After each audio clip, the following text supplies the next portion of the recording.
Jamie Foxx is one of the most talented men in Hollywood. This guy can sing, act, dance, write, direct, and he brings us to tears with the snap of his fingers. But is there more going on behind the screen? I'm Nate Janot, and today we're breaking down the real reason why Jamie Foxx has been hospitalized. For those of you who didn't know before watching this video, Jamie Foxx has been admitted to the hospital with an undisclosed medical condition. Several theories and rumors have begun to circulate as to whether this is some kind of a stroke or if Mr. Foxx may be the target of a much darker plan. But before we get into why he's really in the hospital, let's do a little rundown of just exactly who Jamie is. Jamie was born Eric Marlon Bishop on December 13th in Terrell, Texas, 1967. He was adopted at birth by his grandparents, Estelle Marie, who was a nurse, and Mark Talley, who was a local yard worker. Foxx began playing the piano when he was 5 years old and had a very strict Baptist upbringing, even being a part-time pianist and choir leader at Terrell's New Hope Baptist Church when he was just a teenager. His natural talent for telling jokes was already in evidence as a third grader, when his teacher would often use him as a reward. If the class behaved well, Foxx would get to tell them jokes. But his focus would shift over the years, briefly being part of his school's basketball and football teams, as well as singing in a rock band called Leather and Lace. After high school, he received a scholarship to United States International University, where he studied musical and performing arts composition. This is when he began his rise to fame. In the early days of school, Foxx started doing stand-up comedy after a girlfriend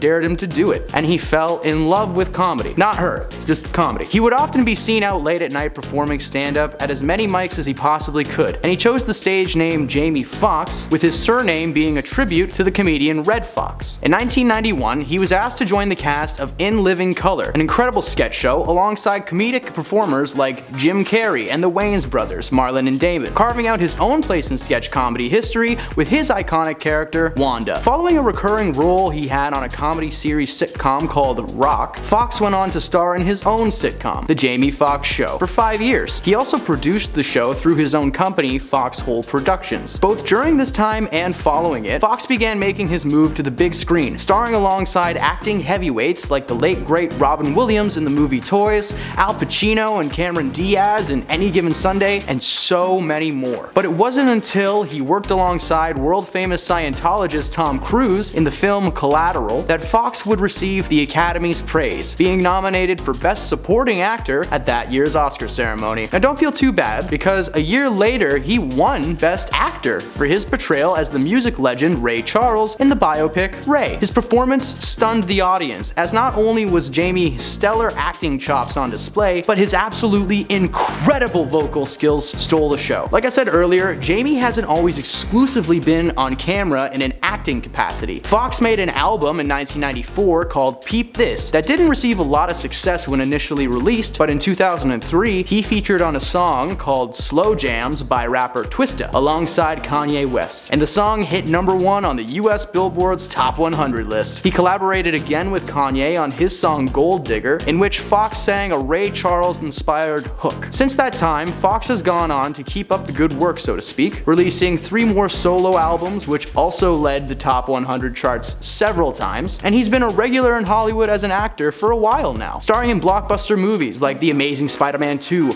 Baby Driver, Django Unchained, and he even recently pulling off an Adam Sandler move and signing a contract with Netflix, essentially guaranteeing that he has work for the rest of his life and the possibility of leading his own franchises, with movies like Project Power and Day Shift. On the surface, this should mean that Foxx lives a happy, healthy life, right? No. Well, the speculation surrounding his hospitalization would suggest otherwise. Reports have surfaced that police officers visited Foxx while he was in the hospital after the actor had claimed that someone was trying to take him out, or in his own words, unalive him. You see, over the years, Foxx has been very close to one man in particular, Mr. P. Diddy. Sean Combs, aka P. Diddy, is a famous rapper and music producer, with many of his albums like No Way Out and Forever being certified platinum time and time again. However, if you ever received an invitation to Diddy's house, you were more than likely met with some rules. One of those rules was, don't tell anyone what you've seen or done here. You see, it turns out that Diddy would regularly host, let's say, extravagant events at his house for celebrities who needed to blow off some steam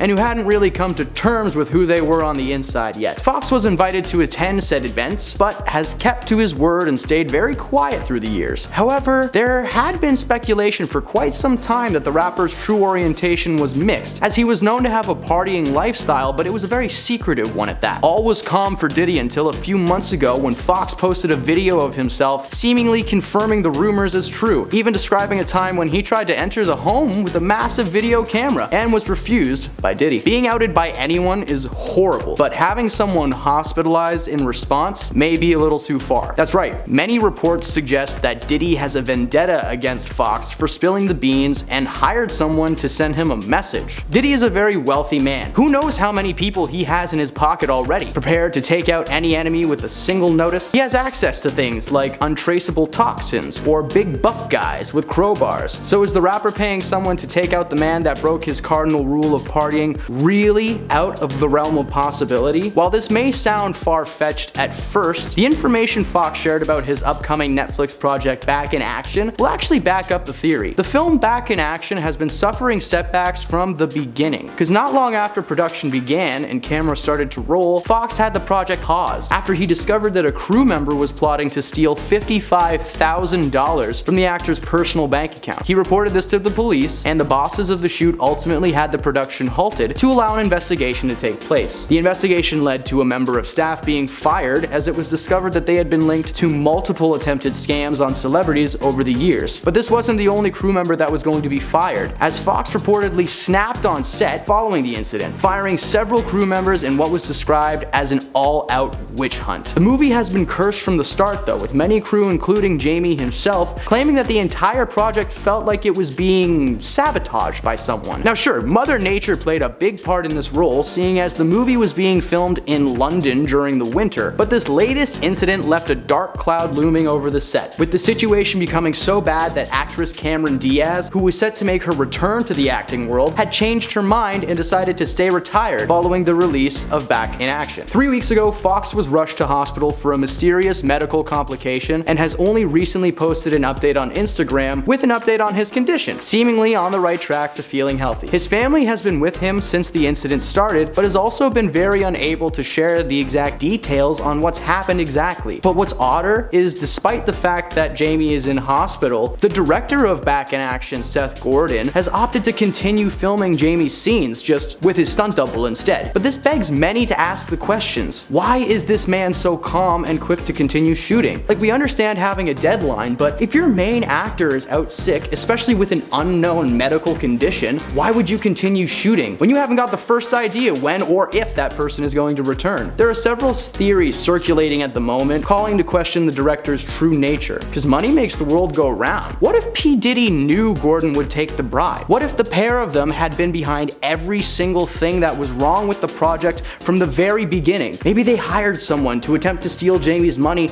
just to distract them from their true intentions. And were they personally responsible for hospitalizing Jamie Foxx? Well, with any luck, in the coming weeks, the truth will be revealed, and karma will come back for those who deserve it. We at the channel wish Jamie a speedy recovery and hope to see him up and about real soon. Thank you for watching, and is there a darker side to this story than we may think? Well, let us know in the comments below, and we'll see you next time.